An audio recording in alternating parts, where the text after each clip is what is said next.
మాట చెప్తా ఉన్నా ఇవాళ, నేను తెలంగాణలో పుట్టినందుకు గర్వపడుతున్నా.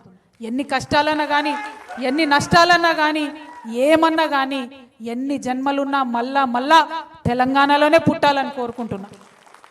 ఎందుకంటే తెలంగాణ గడ్డకున్నటువంటి చరిత్ర అటువంటి చరిత్ర. మానవాళి ఎప్పుడైతే పుట్టిందో అప్పుడు పుట్టింది మన తెలంగాణ. ఇప్పుడప్పటిది కాదు. ఆఫ్రికా గురించి చెప్తారు, ఇండస్ వ్యాలీ చెప్తారు, ఏదేదో చెప్తారు.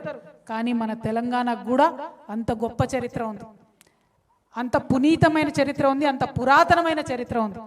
ఈ గడ్డలో ఎంతో చరిత్ర ఉన్నా ఒక 150 ఏండ్ల చరిత్ర మాత్రం ఈ సందర్భంలో గుర్తు చేసుకోవాలి. మొట్టమొదటి బ్రిటిష్ వాళ్ళకు వ్యతిరేకంగా పోరాటం చేసినటువంటి గోండు బిడ్డ రామ్జీ గోండుని 1850లో 1860లో దారుణాతి దారుణంగా ఆయనతో పాటు ఆయన ఫాలోవర్స్ అయినటువంటి 1000 మంది ఉద్యమకారులను ఒకటే మర్రి చెట్టుకు ఉరివేసి అత్యంత దారుణంగా బ్రిటిష్ వాళ్ళు చంపారు.